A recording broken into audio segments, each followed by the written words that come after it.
Hey friends, Jordan Peterson is rising up in the public notice once again. I noticed because, strangely, comments have been increasing on some of my old videos about Peterson. People are searching on his name on YouTube, finding me, and taking a moment to tell me I'm an idiot. Apparently he's on a speaking tour again, not that I care. And he's reaching out to engage familiar public figures, most of whom I despise.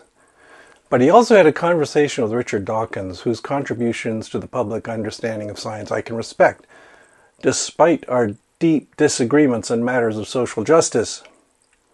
I had to listen to that. It was painful. It begins with Peterson and Dawkins patting each other on the back, congratulating themselves on their efforts to smack down the uppity transgender folks, and Peterson once again claiming that he opposed Canadian Bill C-16 because it compelled speech, which it did not. I'll just note that it passed 5 years ago in 2017, and so far nobody has been arrested and imprisoned for using the incorrect pronoun. I would have thought that kind of empirical evidence would matter to two scientists, but nah. If you get past that horrible opening, and I wouldn't blame you if you cannot, you enter Peterson's world in which his is the only voice that matters. It's remarkable because here he is in conversation with Richard Dawkins, a scientist with far greater prestige than he has, and he completely dominates discussion. Dawkins can hardly get a word in edgewise, and Peterson dictates the topics and goes on long, wordy excursions. It rarely approaches the level of a conversation because Peterson is manic and weirdly discursive. One of the problems with that for Peterson is that he exposes his own weird vision of reality. It confirms for me the fact that Peterson is totally demented, an obscure pedant with a distorted version of reality so extreme that he tends to vanish up his own butt at times. I pulled out a short segment of their discussion to illustrate that point. It's pretty much a verbatim excerpt taken from the video I'll link to below, starting at about the 38-minute mark. Did I tell you this is from an hour-and-a-half long video? Let's go, Jordan! The world tree is a vision of the microcosm to the macrocosm. The tree is used as a metaphor for that. It's sort of proto-scientific idea, intuition, of the idea that there's a kind of dimension that constitutes zooming in on things right to the smallest possible level of apprehension and zooming out to the most general level of apprehension. Dust particles to cosmos, let's say. Well, psychedelics seem to expand that capacity so that consciousness can move up and down layers of apprehension that aren't available to consciousness under its normal conditions. And there are good accounts of shamanic experiences, and they're very strange. They're very well documented. The shamanic experience involves a death. And then, past the death, the capacity to move up and down this microcosmic to macrocosmic realm in a way that doesn't seem possible under conditions of normal consciousness. And so we're rambling around again. I want to make a few comments about this section of the video. First, boy, Peterson is a motor mouth. You can tell Dawkins is getting a bit exasperated when he points out that they're raveling around again. You have to understand that Dawkins is extremely polite and reserved, and for him to make that mild objection is equivalent to me pulling out a cricket bat to pummel Peterson into silence. Second, a Petersonian theme emerges. Consciousness can move up and down layers of apprehension, he says, that psychedelics enable you to view a greater range of the universe, from dust particles to cosmos. This could be a metaphor, I suppose, because it's definitely not literally true. But as we'll see, Peterson takes this entirely literally. Psychedelic drugs equip your mind with an electron microscope and a radio telescope. Third, he has a surprising, for someone who calls himself a scientist, disregard for what constitutes evidence. He claims shamanic experiences are well documented. Sure, if what you mean is that it has been documented that shaman can take drugs and report unusual mental states. What is not well documented at all, what is contrary to the evidence and experience, is that those states correspond to any kind of measurable reality. So, listen to what happens after Dawkins suggests that he get back on track. Well, the question is, how far down the levels of analysis can consciousness go under extreme conditions? And I said this was speculation, but I've seen these they're often dual entwined serpents. They're very common. In fact, I have one made by an Indian carver, a Canadian native carver in my, it's so cool. It's called a sea soodle. I have it up in my 3rd floor. It's set on 2 totem poles. There's a man in the middle. There's a serpent on both sides of him. And I asked him what this image meant to his people, because he's still part of an unbroken tradition. He said they had a myth that something alien landed on the earth. It was this sea soodle object. And that when it was rolling down the mountain that it landed on, it took the form of all the things that it encountered. And so, well, like I said, this is in the realm of wild speculation. But I know what Crick thought about the origin of DNA. Well, he thought it was too complex to have evolved. I see what you mean. You mean the idea of it coming from elsewhere? Yeah, Peterson often goes on about these tangents about intertwined snakes, a common symbol in human mythology, seen in many places around the world. It's an interesting topic in art and mythology, except that Peterson poisons any conversation by ramping it right up to claiming it's all about DNA.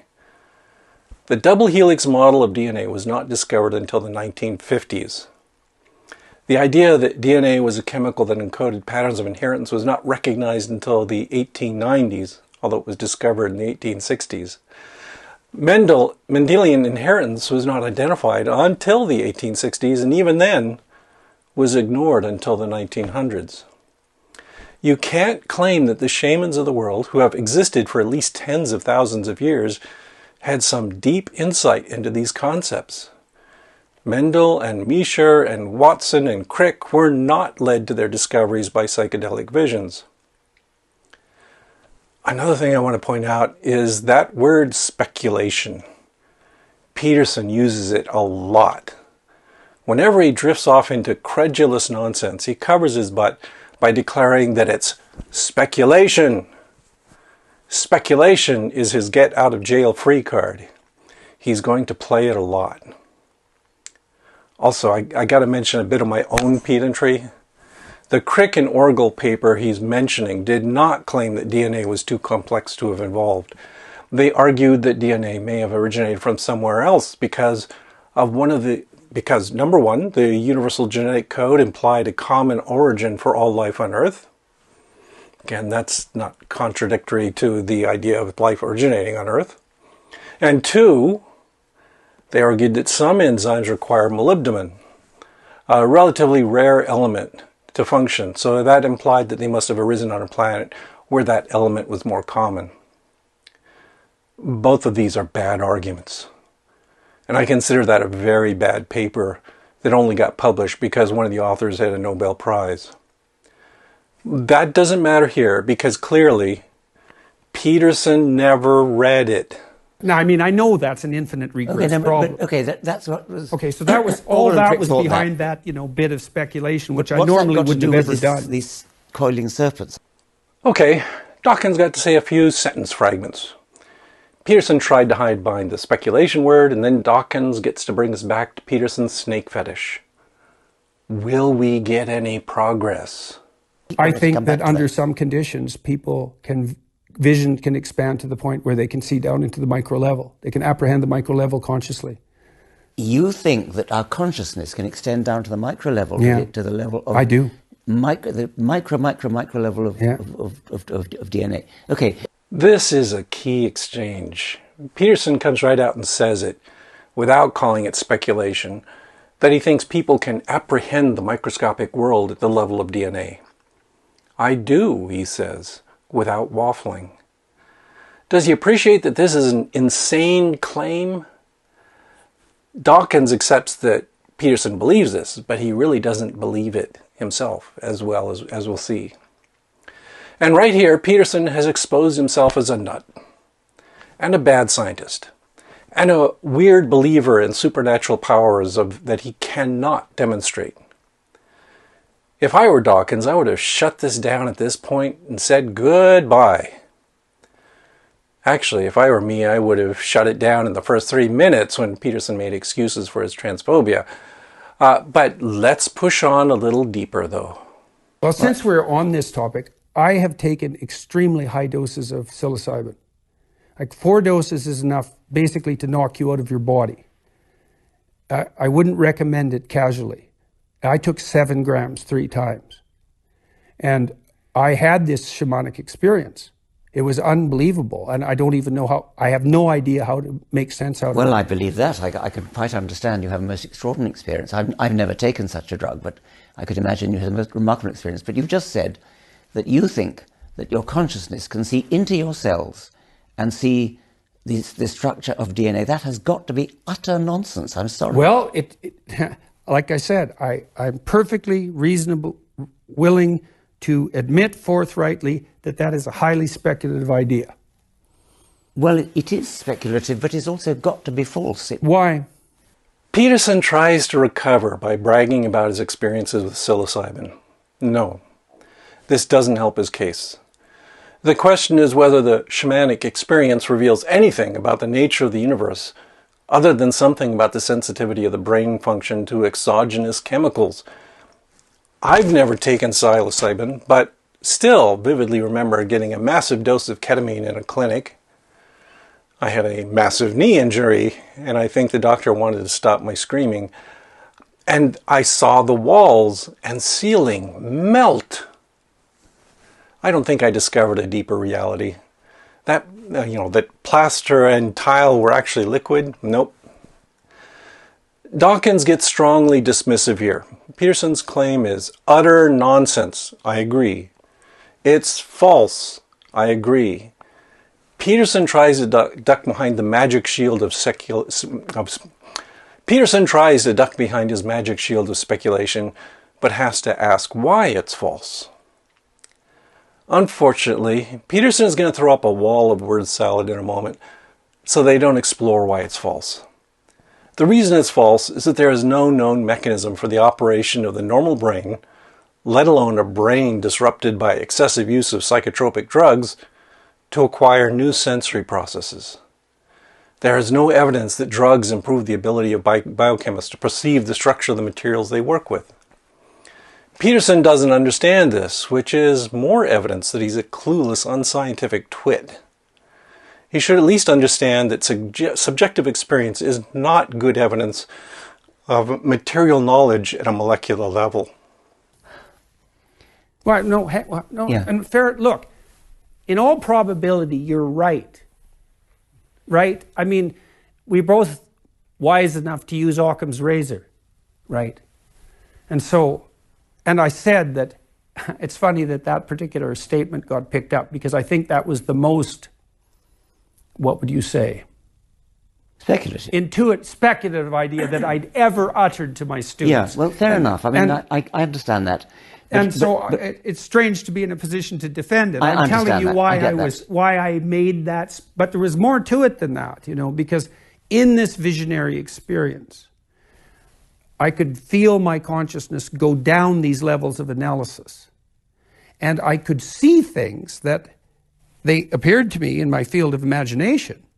And I looked at them and I thought, that looks a lot like DNA. Peterson tries to have it both ways. He's probably wrong. It was speculative. Thank you, Dawkins, for providing the word. He knows he's defending a strange position, but he also knows that there's more to it, that he could feel these levels of analysis, and he saw these things in his imagination, and it looked like DNA. But stop. Is this legitimate analysis? Can scientists just take his subjective feelings, conditioned by prior experience, and insist that this is a legitimate position to take? Peterson is unable to look at his preconceptions and admit that his drug-addled experiences are not any kind of reasonable scientific analysis. But you're an educated man who Yes. already knows about DNA. Yes. These people didn't know it was didn't know DNA. about it. That's what's so... Oh, no, they didn't know. It doesn't surprise me in the least that you could have a visionary experience and think you see your DNA in your own Yes. cells. That, of course, is highly plausible. What Yes, is not because I already plausible- know about it. Yes. What is not plausible is that somebody who does not know about it, an ancient Chinese sculptor, whatever it was, Yes. who working long before Watson and Crick discovered the structure of DNA, Could possibly apprehend that. possibly apprehend it. That just isn't Fair on. enough. Dawkins makes the rational interpretation. His hallucinations were shaped by his prior knowledge. He learned nothing new. There was no novel knowledge about molecules from his experience. And people who didn't have that prior knowledge didn't have any real molecular revelations. Peterson is in hasty retreat here. He knows that Dawkins is speaking sense. But he's not going to change his mind. See where he says, fair enough, at the end? I think that's Canadian for agree to disagree. It's a coward's way out, because no, he doesn't accept the rational explanation. Time to deploy the word salad shooter. And I guess I would only say in defense of that idea is that it is the case that consciousness can travel up and down levels of analysis in a real sense. And Yes. it isn't absolutely inconceivable that that's not an expandable capacity under some circumstances. You know, because you got to ask yourself, like, I do yoga in the morning. I Kundalini yoga exercise, and I've done it for about 20 years. And I learned a long while back that when yogis are practicing their asanas, these positions, that's not yoga. They practice the asanas because they're postures that stretch you.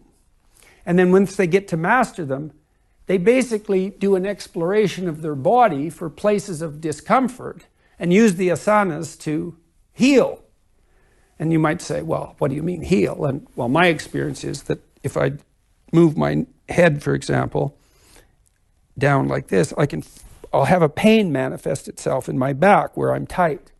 And then I can pay attention to that and loosen the musculature, and then the pain will disappear. And as I've been recovering from my last illness, I've been doing this quite a bit because my body is full of knots and pain of all sorts. And I can explore them and do something with them. And I actually think we can also do that to each other to some degree. We do that. Massage therapists are very good at that. And I think it's part of an elaborated grooming knowledge. But what that means is that internally, at least, whatever my consciousness is can apprehend these places of trouble that are physiological. Fair enough, he says. But his final word on this topic is to announce that consciousness can travel up and down levels of analysis in a real sense. What real sense? We can analyze abstractions at various levels, but that is an entirely different thing from doing detailed biochemical analyses at the level of atoms and molecules entirely with our mind. He gets a tentative, cautious word of agreement from Dawkins, but before anyone can question his claims further, he goes off on another long-winded tangent. Look, this is why it's not worthwhile to engage with Peterson. He's a glue trap. He's got nothing of substance to say, but he can say it for hours and hours and hours, and he's got these transparent rhetorical games he plays to get out of any objections anyone might propose. And most importantly, that he can use to avoid thinking critically about his own wacky ideas. He's a theologian with delusions of grandeur who has conjured up his own mythos that he defends with slippery logical claims and an avoidance of any kind of empirical objective evaluation. Sadly, if you look at the comments on his videos, you'll see he has a devout audience that ignores any of his idiocies and contradictions to worship him as a wise man. It's dismaying. They've been fooled. It's more evidence that he's a religious con man dressed up as a scholar. I hope that Dawkins has come away from this with the understanding that Peterson is no friend of science, that he's got a skull full of mystical mush, and that he and anyone with any sense ought to distance themselves from him. I fear, though, that he knows instead that they've got common ground in their bigotry and ill-informed dislike of trans people and new ideas and just any ideas about equality and historical inequities, and that that's sufficient to be allies. Maybe my hopes will outweigh my fears, but we'll have to wait and see. Well, that was a depressing excursion into the realm of foolish old men, says an old man himself. I have more hope that these two will disappear into the rubbish bin of history thanks to all these good people who support me on Patreon and the slow progress of science in better exposing our errors, fallacies, and prejudices. Yeah, we all have better things to do than listen to kooks like Peterson, but sometimes it's necessary to suffer a bit to address wrongs. I do want to point out that I made it through the entire video without mentioning spiders, even what? Oh, crap. I blew it. Sorry. Oh, well. Really, I just wanted to get through this unpleasant experience so I could get outside and observe the blossoming of spider populations on this fine summer day anyway. I hope you all have a pleasant time in the natural world yourself. And while a few drugs are nothing objectionable, that you have a grand time without doping yourself with 7 grams of psilocybin. I think, if nothing else, that Peterson is a great bad example. Thanks, and we will talk to you some other time.